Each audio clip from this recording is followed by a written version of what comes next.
Voilà, alors bonjour à tous, bonjour à toutes. Je vais me présenter en quelques mots. Didier Mulnet, donc je travaille à l'INSPE, l'Institut national supérieur pédagogie, éducation, enseignement, de Clermont-Ferrand, c'est-à-dire à l'université Clermont-Auvergne.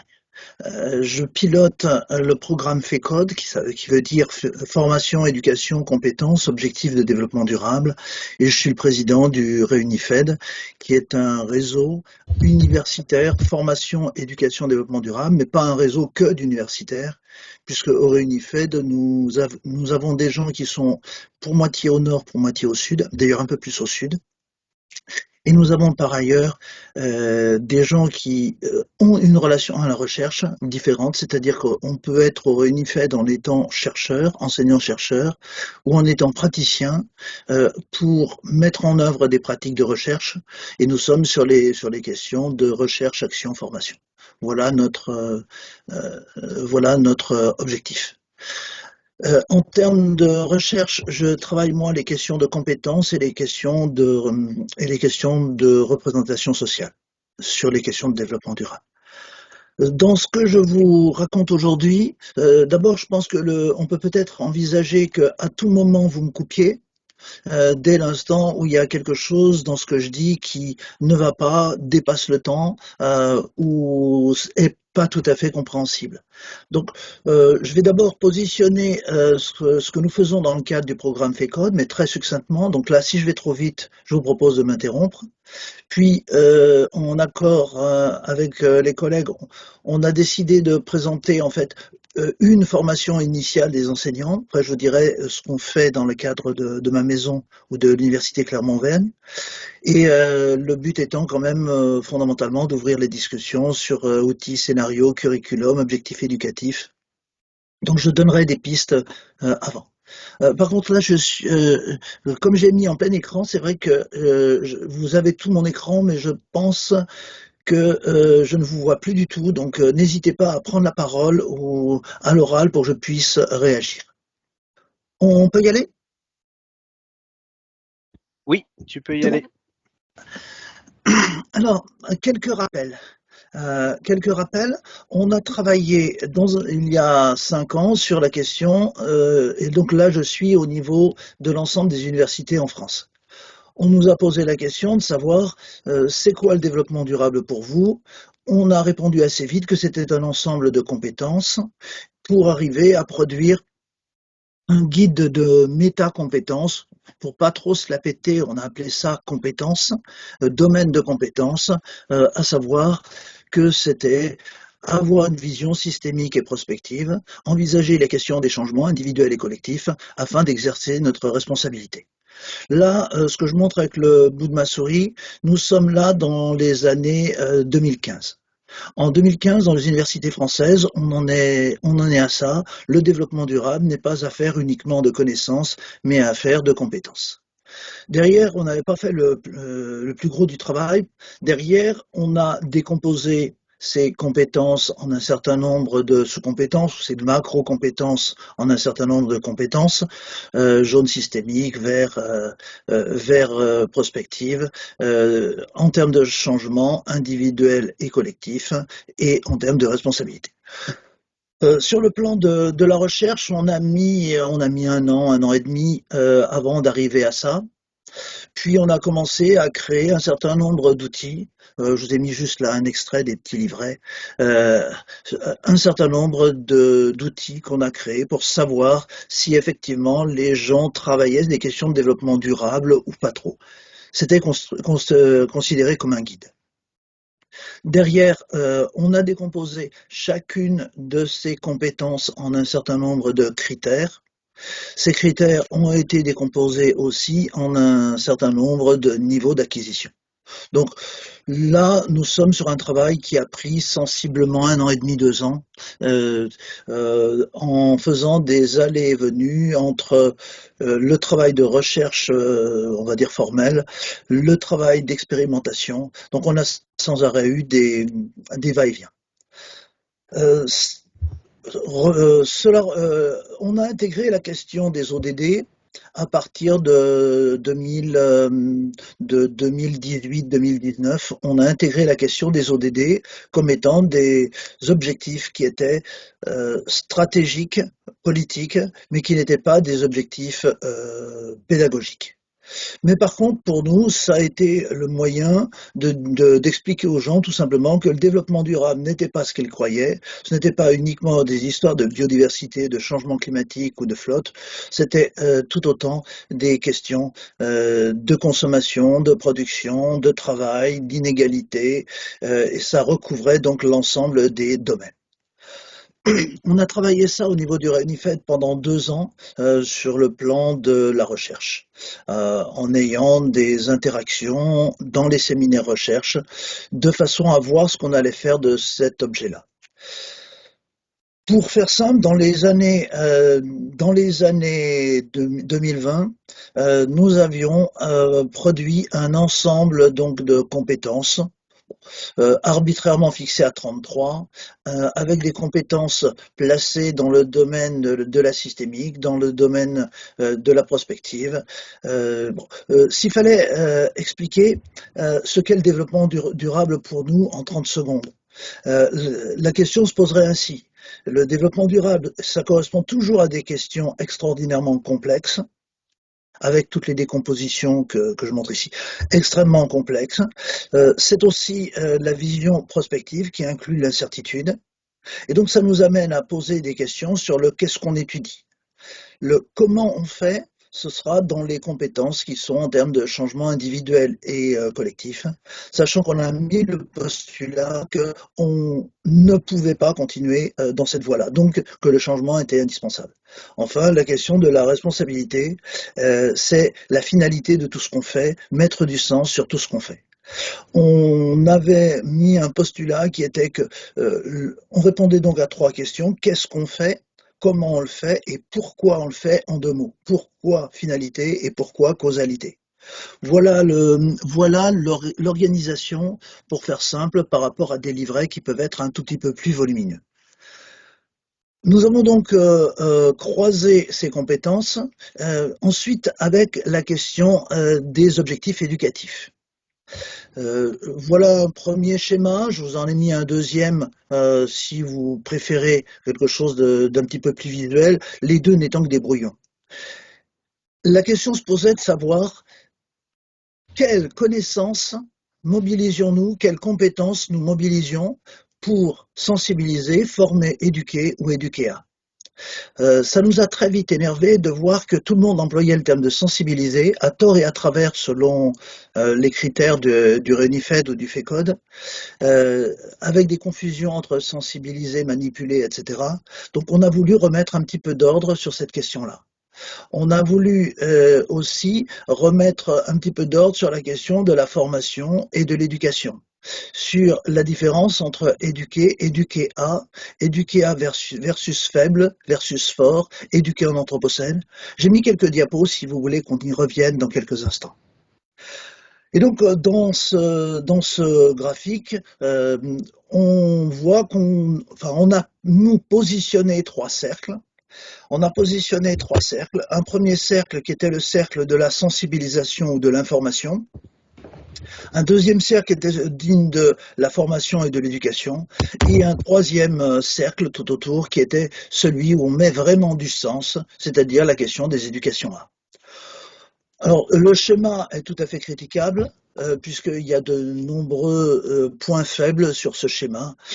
Le seul schéma intelligent sera un schéma dynamique, donc quand on en fait un graphique statique, ça marche beaucoup moins bien. Pour montrer où on en est maintenant, au jour d'aujourd'hui, on en est là, c'est-à-dire que l'on a croisé les ODD avec j'espère que vous arrivez à voir. C'est difficilement lisible sur le côté parce que trop petit, je crois. Avec les différentes métacompétences mobilisées et les cercles d'éducation et de formation. J'ai un Larsen. Voilà. Donc, pour résumer ce schéma, qui n'est pas lisible, mais le but n'est pas qu'il soit lisible, je vous présente l'ODD 15 sur la vie terrestre. on s'est posé la question de savoir de quoi parle-t-on, c'est-à-dire quelle est la littératie et comment mobiliser les compétences systémiques et prospectives pour donner le B à bas. Ce qu'on ne peut pas ne pas savoir si on veut aller à de l'information, alors, à de l'information, c'est-à-dire l'information de base. Et effectivement, on a eu un petit peu de mal, nous en France, à bien faire comprendre aux gens que informer n'était pas sensibiliser, que sensibiliser n'était pas éduquer. Donc on va revenir peut-être là-dessus. Autre remarque sur ce schéma. Ce schéma, c'est un schéma qui est de l'ordre de la formation de formateurs. Dans le prochain colloque d'ailleurs, l'idée est qu'on produise ces schémas-là sur l'ensemble des 17 au PDD, ah oui, au PDD, Objectif pédagogique de développement durable. C'est-à-dire qu'on ne prend pas tous les contenus pour même valeur. Donc là, dans le cercle dit vert et un petit peu jaune, nous avons tout ce qui ressort de l'information. Ce qu'on ne peut pas ne pas savoir, c'est la littératie. On a mis un certain nombre de concepts, peut-être pas exhaustifs, au niveau formation de formateurs. Dans un deuxième temps, on mobilise les compétences en termes de changement individuel et collectif. Et effectivement, on voit qu'on est beaucoup plus dans la sensibilisation, voire parfois un petit peu plus. Nous sommes là en train de sensibiliser les gens et nous mobilisons des contenus quelque peu différents. Dans le cercle suivant, où nous basculons sur les questions de responsabilité et d'éthique, nous avons à la fois des choses qui ressortent de l'éducation faible et des choses qui ressortent de l'éducation forte. On n'a pas mis sur ce schéma deux choses. On n'a pas mis les questions d'éducation en anthropocène et on n'a pas fait apparaître sur ce schéma les questions qui sont liées aux outils, aux scénarios, parce qu'on avait déjà 4 clés de lecture sur ce seul schéma, c'était déjà beaucoup. L'un des objectifs du FECODE est d'être capable de transformer ces schémas, j'allais dire de la maternelle à l'enseignement supérieur, puisque là on a fixé un niveau qui est un petit peu le niveau supra. C'est d'ailleurs de cela dont on se sert comme base pour l'ensemble des contenus, compétences et objectifs éducatifs dans les masters de formation de formateurs dont on parlera peut-être à la fin de l'exposé. Donc, s'il fallait retenir une chose de ça, c'est méfions-nous que si on ne fait pas la différence entre informer, sensibiliser, éduquer à faible, forte, on peut raconter absolument tout et n'importe quoi. Donc, s'il fallait mettre l'ordre, le petit 1, on fait des choix éducatifs. Si je fais le choix d'informer, ce n'est pas la même chose que de sensibiliser, éduquer. En fonction de ça, je vais mobiliser des compétences systémiques et prospectives pour me permettre de chercher, mettre en œuvre les contenus et il n'y a pas de priorité à la compétence par rapport à la connaissance. Les deux sont intimement liés puisque de toute façon, selon notre définition de compétence, c'est à la fois des savoirs, savoir-faire, savoir-être, mais aussi des vouloir, pouvoir, savoir, devoir agir en situation. Donc, première chose sur le programme FECODE, voilà où on en est sur ce programme. Peut-être que vous me questionnerez derrière si j'ai été trop vite. Maintenant, je vais vous donner deux exemples dans le cadre de la formation initiale des enseignants. On a eu la chance, c'est que nous avons travaillé en France pendant 4 ans en fait en expérimentation. Ce qui a permis de faire en sorte que tout ce que je viens de vous raconter là a été mis en œuvre par le Conseil supérieur des programmes en France.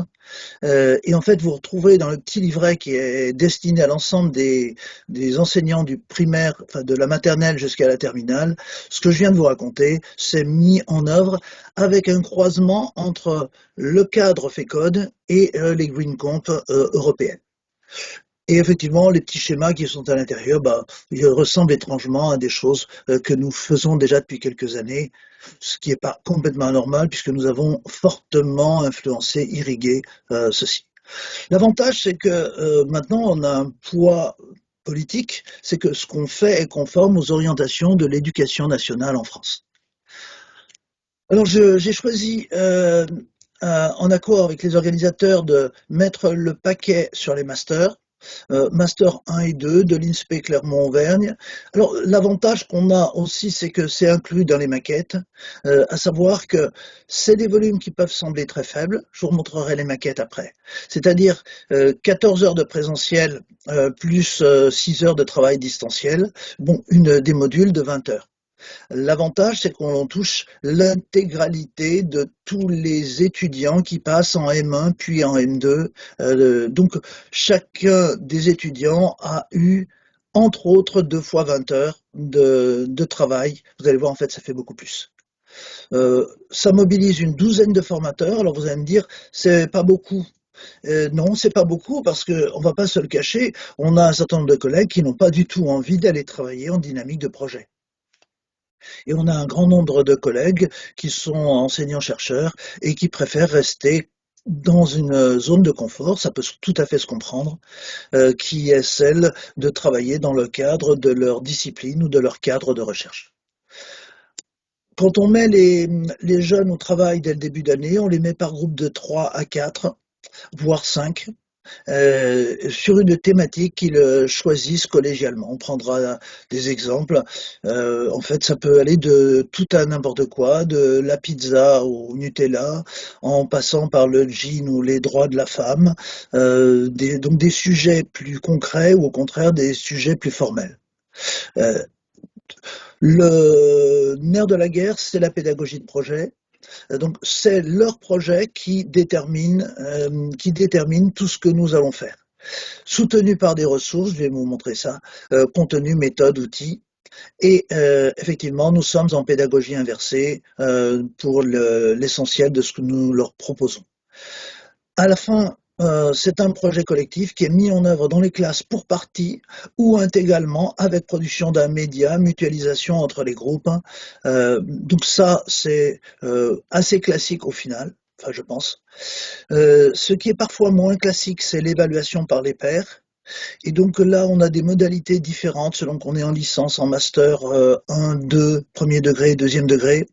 Donc je vous montrerai les grilles d'évaluation par les pairs, mais ça correspondait aussi à des demandes étudiantes qui étaient d'être évaluées par leurs pairs pour partie ou en totalité.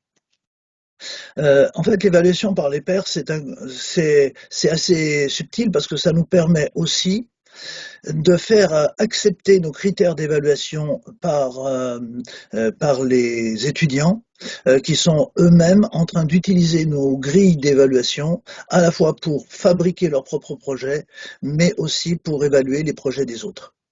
Alors en fait, on arrive à le faire marcher de la licence 2 jusqu'au Master 2.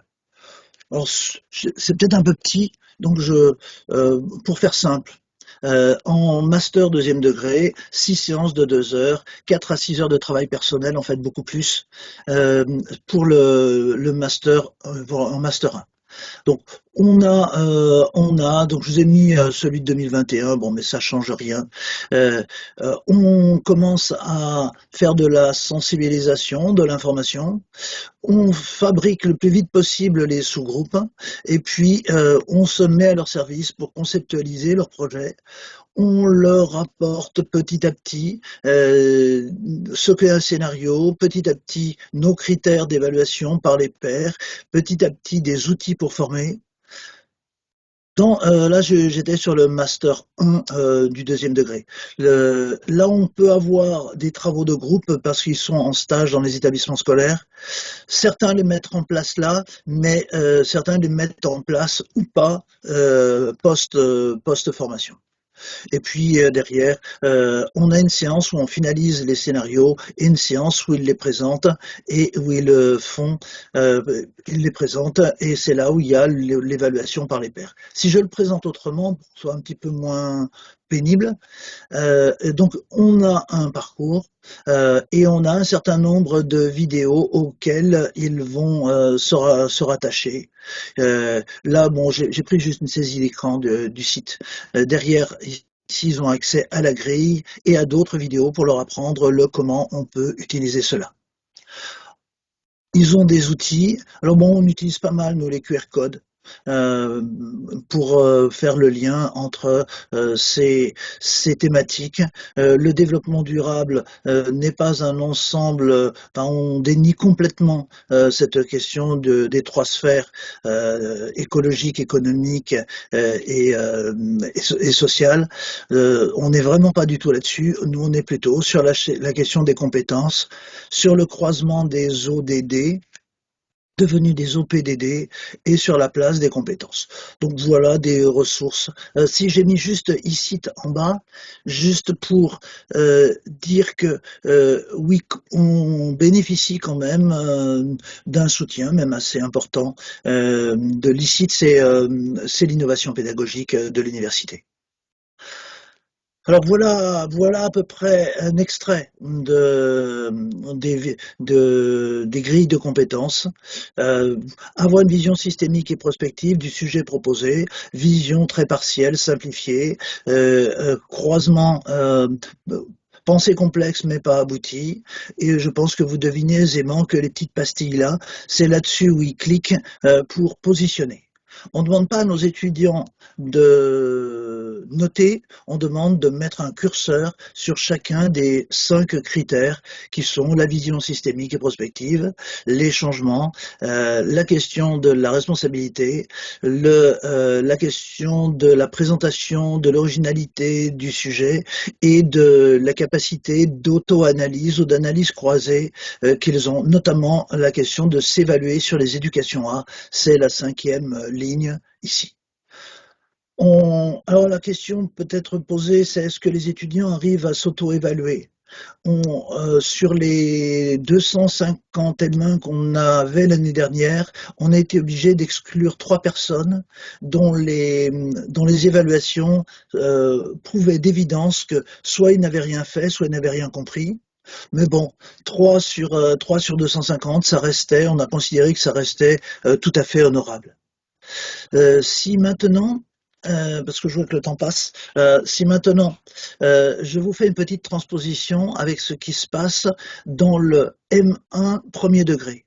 Dans le M1 premier degré, on a une démarche analogue avec un certain nombre de temps où on leur apprend méthodologie, TP, etc. On est dans le premier degré, donc on a des TP méthodologie de projet, puis croisement avec les sciences humaines, puis croisement avec les arts, les lettres, le PS, puis croisement avec la culture scientifique. Et puis les jeunes font leurs projets qui peuvent être, comme pour le second degré, très variés. Et on leur laisse quand même 2 mois pratiquement de maturation avant d'arriver à une semaine où on les bloque pendant une semaine, pour faire simple, du 2 mai au 6 mai. Et ils ont une semaine du matin au soir où ils travaillent leur projet. Avec donc les enseignants sont à leur service la moitié du temps, et l'autre moitié du temps, ils travaillent dans des salles. Alors ça met un gros bazar dans la maison, mais effectivement, ils produisent leur sujet. Le jeudi après-midi, ils se montrent eux-mêmes leur sujet, les uns les autres, dans une présentation croisée au sein des groupes. Et puis le vendredi, ils vont mettre en œuvre une partie de leur projet dans les classes. On travaille avec 8 classes, enfin 8 écoles. 8 écoles dans le premier degré, de la maternelle au CM2, dans lesquelles ils vont mettre en place une partie de leur projet. Derrière, on banalise une demi-journée où, groupe par groupe, ils présentent aux autres leur retour d'analyse et nous rendent un dossier. En fait, dans le premier degré, il y a 2 choses. Il y a l'évaluation par les pairs, où les pairs ne jugent véritablement que du résultat final, et il y a l'évaluation par les experts, où nous, on note tout le processus qui est mis là en place, c'est-à-dire sur d'autres bases. Si maintenant je vous mets dans la discussion, vous avez ici la maquette du master 2e degré. avec, j'ai mis en couleur des mises en situation professionnelles, des pratiques professionnelles, des aspects recherche, des approfondissements disciplinaires, ce qu'on appelle nous de l'identité professionnelle. Donc voilà un master MEF, métier de l'enseignement et de la formation, second degré, avec un certain nombre d'éléments. Nous nous situons ici dans l'UE 14 et 24, c'est-à-dire que nous détournons la moitié de cette UE pour faire les projets. Et nous remettons cela sur un deuxième projet OM2. Si la stratégie qu'on a prise dans le premier degré, où la maquette est un peu ressemblante quand même, c'est que nous faisons un premier projet au semestre 1 et un deuxième projet au semestre 2. Simplement pour des raisons de placement des concours. En France, les étudiants passent les concours au mois de mars-avril, et donc, pour faire simple, le S3, on travaille encore, et le S4, c'est du bachotage. Que ce soit premier degré, deuxième degré, on est beaucoup plus près du bachotage pour qu'ils aient les concours. Voilà la raison pour laquelle il peut y avoir des différences entre le premier et le deuxième degré. Ce qu'on a bien réussi dans le premier degré, c'est de pouvoir les renvoyer dans les classes et faire des mises en situation réelles. Ça, dans le deuxième degré, on a un mal fou à le faire parce qu'il leur est très difficile, en groupe pluridisciplinaire, de pouvoir intervenir dans des classes dans lesquelles les enseignants soient partie prenante. Quelques mots sur le master de formation de formateurs à l'échelle internationale, qui tourne pour l'instant sur Yaoundé, en Afrique centrale, qui est en train de se mettre en place sur l'Algérie et est en train de se mettre en place sur la Côte d'Ivoire. En fait, on ouvre ce master, formation de formateurs, en octobre de l'année prochaine sur l'Afrique centrale, l'Afrique de l'Ouest et l'Afrique du Nord. Là, par contre, si je vous montrais ça, c'est que on s'est dit, on a vu les choses autrement. Qu'est-ce qu'il faut pour faire un formateur sur les questions de développement durable?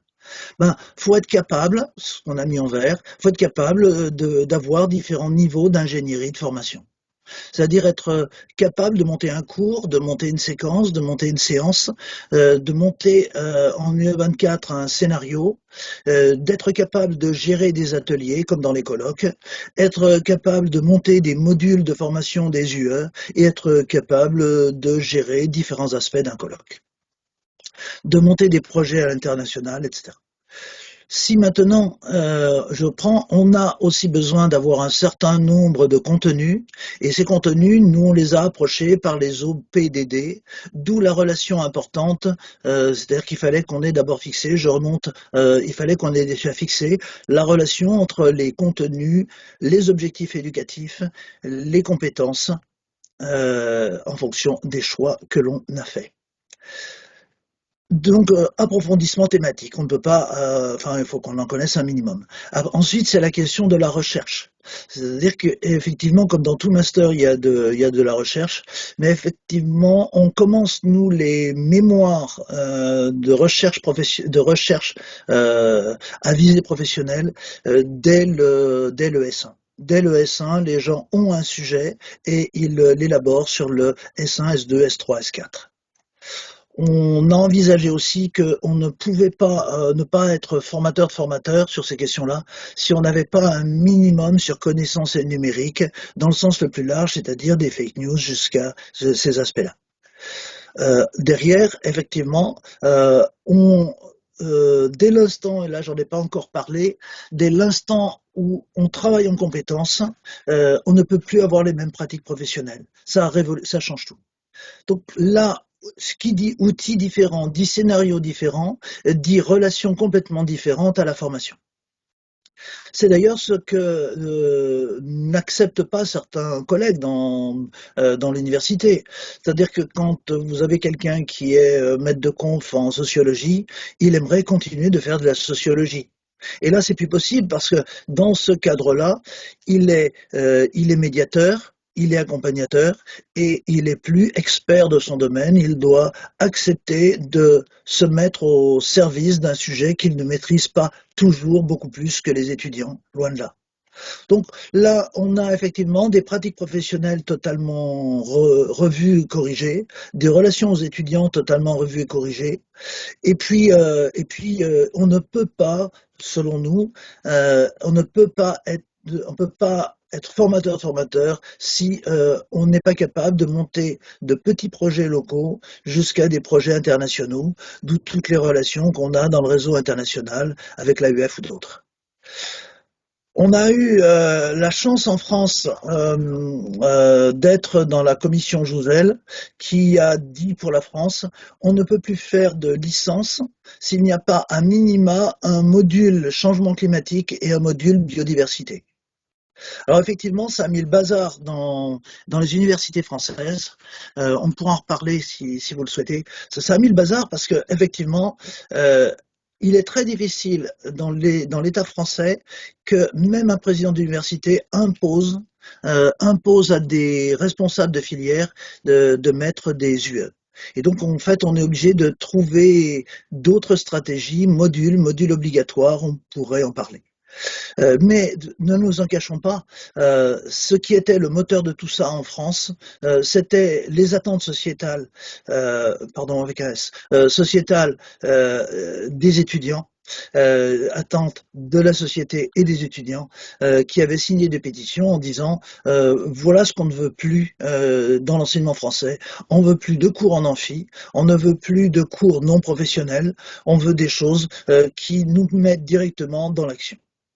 Alors effectivement, former en compétences et éduquer au développement durable versus éducation faible, forte, ça nécessite de nouvelles formes de pédagogie. Je vous ai mis ici, ça date de mars 2020, ce qu'on avait fait lors d'un séminaire où les étudiants étaient d'ailleurs mobilisés, ainsi que les 200 personnes qui étaient présentes au séminaire. C'était juste avant la Covid. Les étudiants doivent être partie prenante et doivent être capables de réorienter les modules qu'on leur donne. On ne peut plus envisager de ne pas avoir une partie à minima en formation ouverte à distance, mais qu'on ait une partie en présentiel centrée sur l'action. Large autonomie des étudiants, intégration des tuteurs, c'était pour la professionnalisation. Je ne vous cacherai pas qu'au niveau de cette clé de lecture et de ce qu'on a fait à l'INSPE Clermont-Auvergne, l'intégration des tuteurs, c'est complètement raté. Développement de compétences génériques et spécifiques, bon là, on avait le contexte recherche. Pédagogie de projet, on s'y est tenu. Travail partenarial avec les différents professionnels, je l'ai mis en rouge parce que c'est en cours, mais c'est quand même pas la partie la plus facile. L'articulation, là on était articulation avec les tuteurs terrain, pas toujours le cas. Logique d'échange d'intégration nord-sud, c'était raté l'année dernière, on avait été obligé d'y renoncer. Cette année, enfin quelques exceptions près, cette année, effectivement, servant du réseau du Réunifed, tous les gens qui veulent faire des projets nord-sud le font et on n'a vraiment aucun mal à leur trouver des centres d'appui, d'accroche dans les pays du Sud, qui sont extrêmement demandeurs. Articulation, formation, éducation, formation spiralaire, ça, il n'y avait pas de problème. Bon, je vous ai mis là, mais c'était plus, pour rappel, les différences entre enseigner et former, éduquer à, les questions de durabilité faible ou durabilité forte pour que vous ayez nos points de repère. On va parler de durabilité faible lorsqu'on est juste en train d'améliorer ou d'atténuer. Pour moi, et comme pour d'autres, quand on s'adapte, c'est encore de l'éducation faible, sauf si on prépare de véritables transformations. On a donc une rupture entre éducation forte et faible qui est positionnée sur ce graphique. Au niveau Réunifed, on a voté il y a 1 an et 2 mois le fait que le Réunifed acceptait de travailler en éducation faible avec un certain nombre de partenaires, mais que son vrai objectif, c'était effectivement la transformation sociétale. Et donc, on accepte l'éducation faible que si elle a pour but véritablement de s'engager sur de la transformation sociétale. Si maintenant je reprends les ruptures dans notre cadre conceptuel, ça c'est du Jean-Marc Lange, Angela Barthes et quelques autres.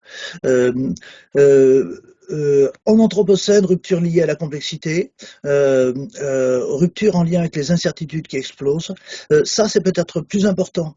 La rupture de la prise en compte de savoirs non académiques, savoirs locaux, savoirs d'expérience, c'est-à-dire la véritable intégration des représentations sociales.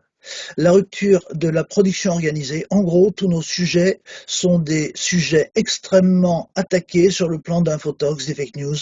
Donc oui, effectivement, on doit s'équiper dans ce domaine.